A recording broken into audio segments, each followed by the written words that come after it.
Hey, bienvenue dans une nouvelle vidéo. Je me suis dit que ça pouvait être sympa de vous faire un petit topo des derniers livres que j'ai achetés en décembre. Alors dans ma tête, j'en avais acheté quelques-uns. Là, j'avoue, j'avais pile devant moi, encore une fois. J'ai un peu abusé, mais comme d'habitude, j'ai beaucoup acheté de seconde main, donc voilà, ça ne justifie pas tout, mais pour moi, oui. Donc je vais commencer. Je suis allée à un Happy Cash il n'y a pas longtemps. J'avais très envie de trouver cette saga depuis un moment. Bon, il manque un tome, mais j'ai trouvé Darkest Minds. J'avais regardé le film plus tôt dans l'année. Oui, j'avais regardé le film plus tôt dans l'année avec une copine. Je pense que je l'avais même peut-être vu quand elle était sortie, mais je ne m'en rappelais pas vraiment. Et d'ailleurs, on peut voir que ce sont les personnages du film sur la couverture, mais j'aime beaucoup ce côté street art tag où on voit le profil des personnages. Bon, voilà. Bref, c'est dans un monde dystopique où les enfants ont développé des pouvoirs et on suit des enfants qui se sont échappés de ces centres où on enferme les personnes dotées de pouvoirs. Il y a plusieurs catégories de pouvoirs et l'héroïne qu'on suit, elle est là.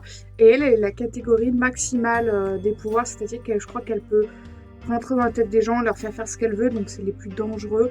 Et du coup, on suit leur histoire, elle s'évade, ils la traquent, tout ça, voilà. Et je crois qu'il y a même un tome 3, il y a une trilogie, on va dire, qui se passe un peu plus tard. Et je crois qu'il y a il y a peut-être même un tome 4 et 5, mais je suis pas sûre.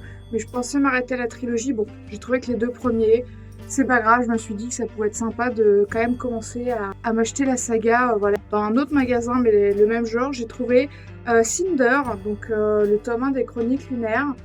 J'en ai tellement entendu parler que j'avoue, quand je suis tombée dessus, je me suis dit oui.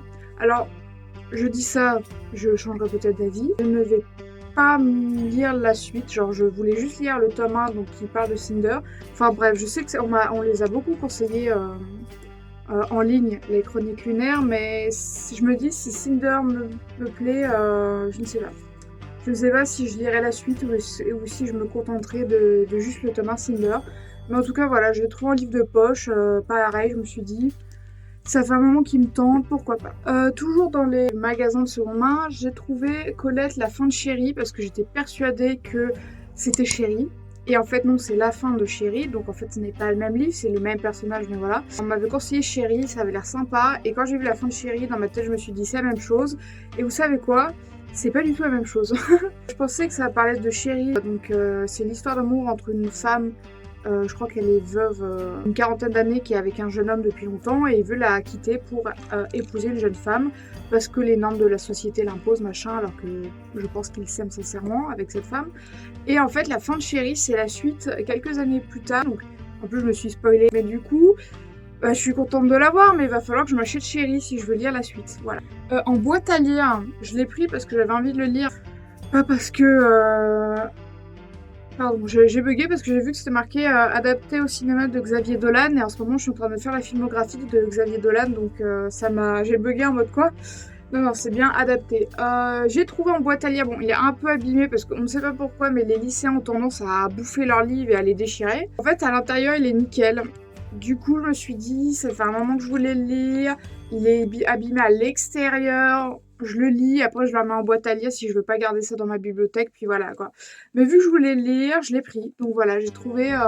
Pardon, j'ai même pas dit le titre. Juste La fin du monde, qui est une pièce de théâtre que j'avais envie de lire. Donc si vous ne connaissez pas, du coup, vous pouvez voir le film de Xavier Dolan, que je n'ai pas encore regardé. En fait, c'est l'histoire d'un jeune homme qui, je pense, a une maladie, je ne sais pas exactement.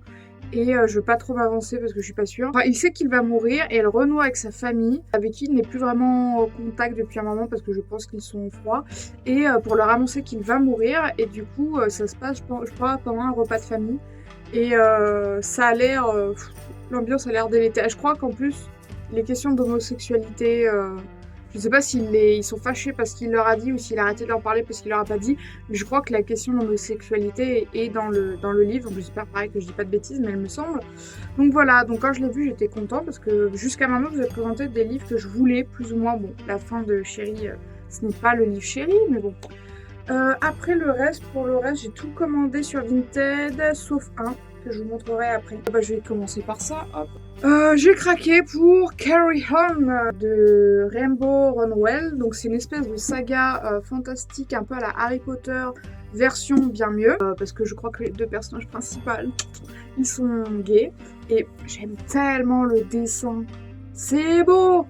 Ah non, mais c'est vraiment trop beau. Par contre, ah non, il a les cheveux longs aussi. J'ai dit, attends, il y a du temps qui est passé sur le tome 2, il a les cheveux vachement plus longs, non, le beau brun. Mais non, c'est juste qu'il les a en arrière. Oh, ils sont trop beaux.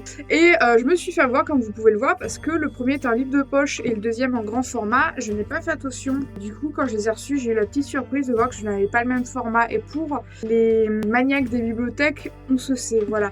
Donc, Carry On, est-ce que j'ai besoin de mieux vous le décrire qu'un Harry Potter gay ? Non, je ne pense pas. Ça faisait un moment qu'il me faisait de l'œil, il n'était pas très cher, donc j'ai dit, allez, je le prends, je craque pour cette fin d'année, c'était un cadeau de moi à moi, mais je pourrais dire ça avec tous les livres, donc voilà. Ensuite, Métaux, l'intégrale, comme vous pouvez le voir, trilogie, donc c'est 3 livres. Je suis tombée dessus par hasard. Métaux, je veux dire, le tome 1. Ça fait partie de ces livres, vous lisez la 4e de couverture, vous vous dites, il faut que je le lise, je ne saurais pas vous expliquer, mais vraiment, ça m'a tout de suite happée, je me suis dit, j'ai envie de connaître ce livre. Et au début, je voulais m'acheter la trilogie. Et en fait, je me suis dit non, mais ça va être pénible. Là, j'ai déjà beaucoup de livres, vous vous doutez, vous en présente tout le temps. Donc, je me suis dit que ça serait bien de se prendre l'intégrale. Et bah, je l'ai trouvé. Bon, il est un peu... on sent quand même qu'il a vécu le book. Parce qu'il y a des fois, il y a des livres seconde main quand même, ça va, on les trouve de vraiment... On dirait qu'ils sont neufs, qu'ils n'ont pas été lus. Lui, on sent qu'il a quand même vécu. Mais je vais pas me plaindre parce que je l'ai payé pas très cher, j'avais vraiment envie de le lire. Donc voilà, je pense que ça sera dans mes lectures vraiment genre à lire début 2025 Métaux parce que ça m'a intriguée. Mais vraiment, je n'ai qu'une envie, c'est de le lire. Est-ce que je vous fais un petit résumé ? Oui, c'est le résumé du tome 1. Donc là, le tome 1, si ça vous intéresse, c'est la maison, le tome 2, c'est l'île, et le tome 3, c'est le monde. Et en gros, le résumé, c'est 64 enfants vivent coupés du monde dans une grande maison. Chacun d'eux sait qu'il devra partir lorsqu'il aura trop grandi. Mais qu'y a-t-il après la maison ? Vous voyez ou pas ce que je veux dire ? Moi, j'ai lu ça, j'ai dit oui. Genre, on dirait un manga que j'adore. Vous savez de quoi je veux parler. Ça me fait trop penser. Ça a été vraiment mon coup de cœur de 2022. Comment s'appelle ce manga ? The Promised Neverland. C'est un de mes mangas préférés, vraiment, je vous jure, c'est dans mon top 10 des mangas, genre ever. Et The Promised Neverland, c'est un peu la même base, c'est des enfants dans un orphelinat, ils s'en vont, mais on les revoit jamais, on se pose des questions et tout, puis après ça part en couille. Mais waouh, ça a été révélation, voilà, dans ma vie, ça a été un des mangas les plus marquants. Voilà, donc Métaux. Ensuite, innocemment, il y a quelques temps, j'ai acheté en lot avec d'autres livres là que je vais vous présenter. C'est Ces choses qu'on n'oublie pas de Lucy Score. Alors je vous avoue, ces livres-là, les couvertures me parlaient, je les avais déjà vus, mais sans qu'on me les présente. C'est de la romance pure, ça je tiens à le dire. Il n'y a pas de... Enfin ça se voit, pardon, ça se voit clairement. Je l'ai adoré. Je l'ai vraiment pris en me disant, je vais lire que le tome 1, je sais que c'est une trilogie, mais vas-y on s'en fout. En gros... C'est l'histoire de Naomi. Elle s'enfuit de son mariage parce qu'elle a une sœur jumelle qui est genre une catastrophe ambulante, avec qui elle n'a plus de contact depuis un moment, qui l'appelle le jour de son mariage, et en fait, elle est déjà un peu dans le... Je veux dire dans le doute, mais vous vous doutez bien si elle se barre de son mariage, et en fait, c'est l'occasion pour elle de partir, et du coup, elle part. Donc voilà, elle va retrouver cette sœur, du coup, elle débarque dans la ville de... J'ose pas le dire parce que j'ai peur de trop le mal prononcer, mais Knockmount. C'est trop dur à dire, en plus je l'ai un peu pris là vu qu'on est en hiver, il fait froid. Mais voilà, elle débarque dans cette ville et en fait elle tombe sur un mec, alors par contre c'est l'ours, hein, je vous préviens, ça c'est le seul truc qui m'a un peu fait lever les yeux au ciel pendant ma lecture, c'est le mec il grogne, il est pas content et il fait la gueule. Mais bon, avec elle, c'est un petit rayon de soleil, donc vous voyez, donc et bon, il va se passer ce qui va se passer, mais c'était incroyable. Genre je vous jure, je l'ai d'habitude, un livre de cette taille, je vous mets 3 jours à le lire. 3 jours, et... large. Là, je l'ai dégommé en 2 heures, je me suis couchée à 2h du matin. J'étais juste dedans. À un moment, j'ai eu faim et je me suis dit, mais vas-y, il doit être 20h, 21h max. Je vais aller manger un truc. J'ai vu qu'il était 1h du mat. J'ai dit, ah bah non, en fait, tant pis, ça sera pour demain. Donc, vraiment, si vous aimez les romances un peu mignonnes et tout, en plus, ça a quand même un peu, comment dire, au goût du jour. C'est pas genre juste un ours et les méchants avec elle. Non, non, y a des trucs qui sont mis en avant. Les personnages féminins sont vraiment cool. Je l'ai vraiment aimé. Du coup, vu que j'ai terminé le tome 1, vous vous doutez bien qu'en fait, je me suis fait avoir comme une bleue. Et que... attendez, c'est celui-là? Oui, c'est celui-là. J'ai craqué. J'ai acheté le tome 2 et 3 sur Vinted. Donc le tome 3 est juste là. En plus, ils ont mis des macarons moches en marquant TikTok, machin, best-seller. Putain, les cons. Ça s'enlève pas, hein, c'est dans la couverture. Ah, putain, ça m'énerve tellement, pardon. Du coup, j'ai craqué, j'ai acheté le tome 2. Je l'ai dévoré direct dès que je l'ai reçu. Et je sais pas pourquoi, je l'ai beaucoup moins aimé. En fait, on suit le petit frère de l'ours, qui est chef de la police. Et en fait, dans le tome 1, je l'aimais trop. Et dans le tome 2, il traverse une sale période dans le tome 2 liée au tome 1. Donc voilà, je vais pas trop vous en dire. Mais ça ne justifie pas que des fois, j'ai trouvé ses réactions assez limites. Genre, il y a un moment, il tombe amoureux d'une fille qui est assez badass, qui est assez sûre d'elle. Mais il a ce truc de je veux la protéger, alors que... Bah en fait, elle a pas besoin de toi. Et du coup, c'était gênant. Des fois, j'étais en mode, mais pourquoi ils font ça? À un moment, il y a une scène qui m'a mis hors de moi, où j'étais en mode, mais en fait, elle aurait pu juste lui péter la gueule, et lui, il intervient, il dit, non, laisse-moi faire, en fait, tu comprends, parce que je suis flic, bon, je vais gérer mieux que toi. Mais t'es qui, en fait? Et genre, je saurais pas vous expliquer, mais... Donc c'est la scène juste avant la première scène de sexe, ça m'a trop énervée. Et je sais que c'est justifié en mode, non, mais attendez, en fait, il est flic, donc il gère mieux, donc il peut le foutre en prison. Le mec venait d'agresser 2 femmes. Genre, vous auriez pu quand même le mettre en prison, pas besoin de le faire frapper un policier. Genre, elle aurait très bien pu lui péter les dents. Enfin, ça m'énerve quand vous faites un perso badass, mais que vous n'utilisez pas assez. Bon, après, les dernières scènes du bouquin rattrapent ça, quand même, parce qu'il y a vraiment un moment, j'ai levé les yeux au ciel pendant peut-être 10 chapitres où j'étais en mode...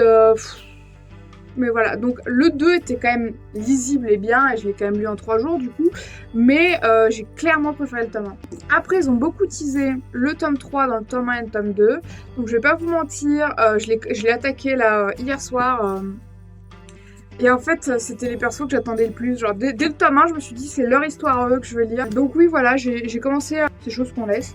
Je l'ai attaqué hier soir, et en gros, c'est l'histoire du meilleur ami des 2 frères qu'on suit dans le tome 1 et 2, et de la copine, qui est bibliothécaire, des 2 autres copines qu'on suit dans le tome 1 et 2. Donc en fait, c'est un peu un groupe d'amis. Mais le tome 3, en tout cas, c'est des amis d'enfance qui sont fâchés pour une raison qu'on ignore. Des amis et des voisins d'enfance, je tiens à dire. Moi, c'est ce qui me plaît, là, les gens qui n'ont pas réglé leur compte depuis qu'ils ont genre 14 ans. Je sais pas pourquoi, ça me titille, donc j'ai commencé à le lire. Et pour l'instant, je suis pas déçue.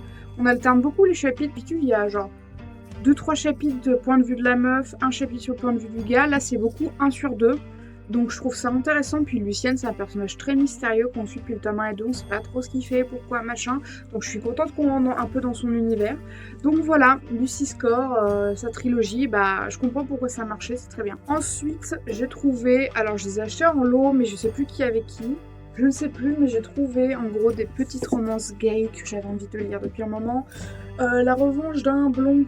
Si je me rappelle bien, c'est l'histoire d'un jeune homme qui sort avec son copain, tout va bien dans sa vie, et en fait, le jour où il s'attend à ce que ça devienne un peu plus sérieux avec lui, il le quitte et il comprend pas. Et son ex lui dit, t'es pas assez sérieux, nanana. En fait, il le trouve pas à la hauteur de je ne sais quoi, et lui, pour lui prouver qu'il a tort, il décide de s'engager dans la vie politique de... Alors, je sais plus s'ils sont au lycée ou au campus, je crois qu'ils sont... Ah, c'est un lycéen. Donc, de son lycée, et en fait, un peu pour prouver à son ex qu'il est très sérieux et tout. Et je crois qu'il va même un peu se battre pour la politique avec son ex.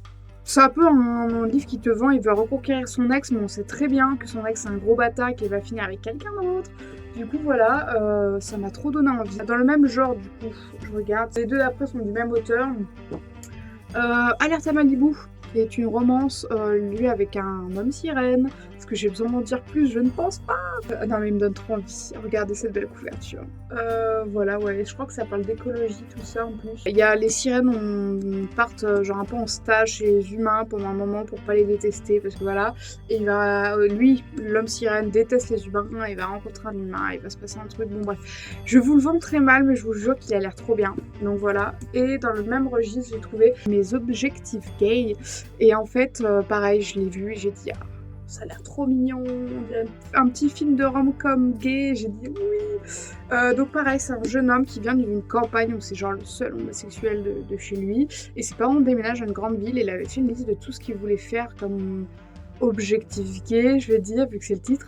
Allez, il me reste 3 livres à vous présenter. Le dernier, non pas le dernier, l'avant-dernier que j'ai acheté sur Vinted d'occasion, c'est Donjons et Drama.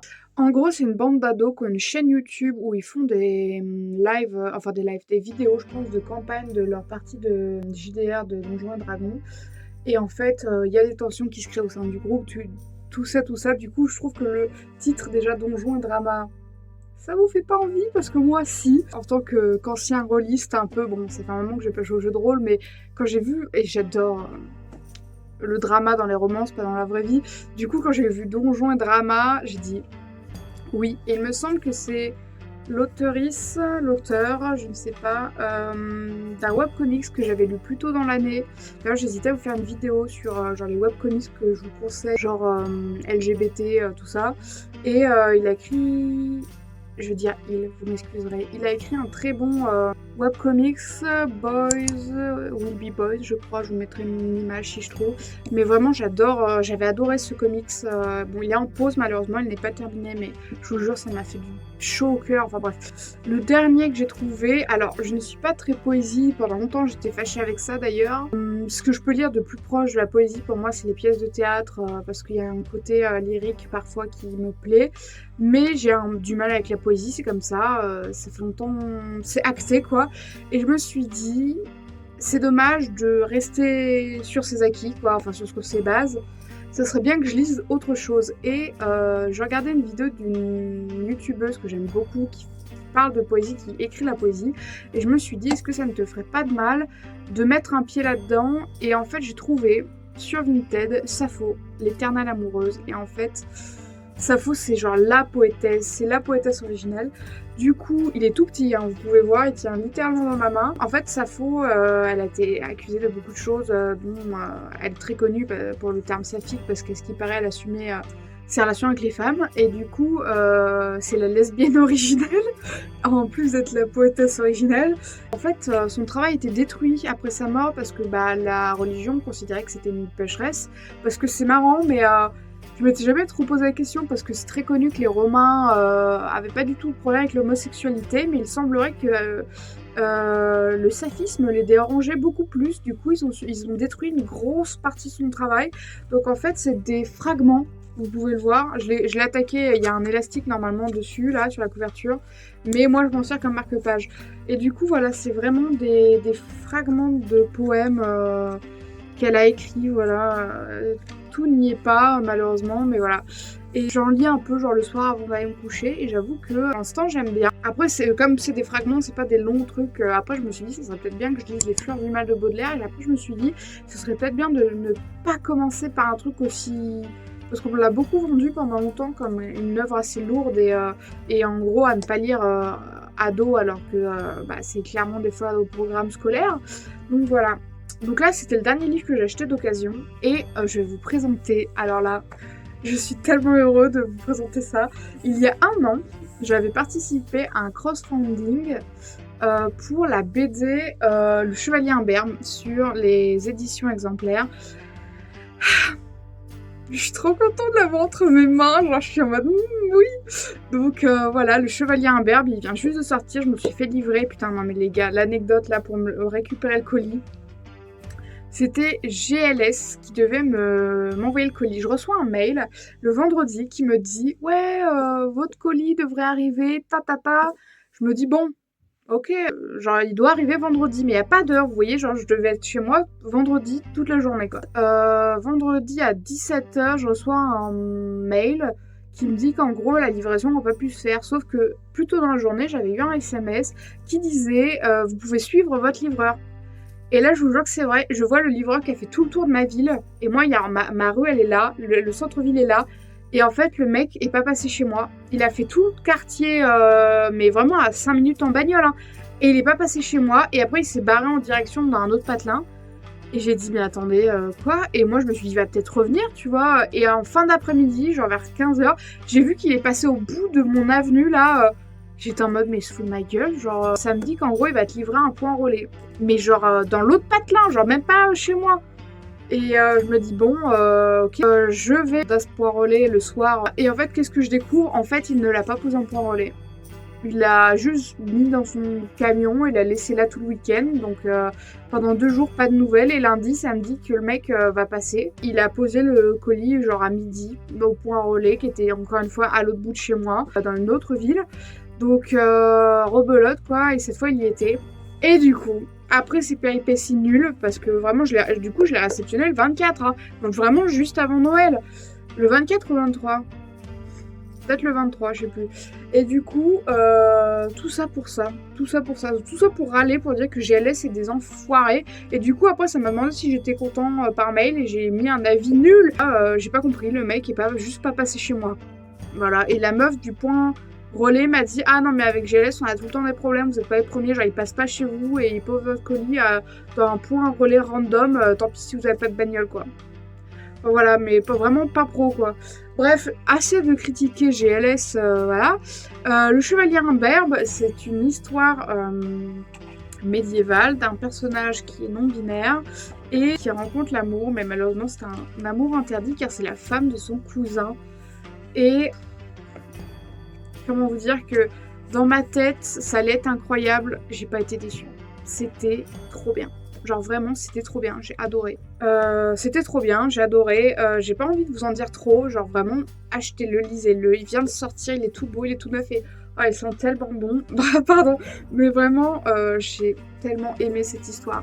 Genre, ça valait le coup d'attendre 1 an. Du coup, j'avais pris un gigapack, donc j'ai eu le coloriage, des stickers, des illustrations, un pins et tout, genre.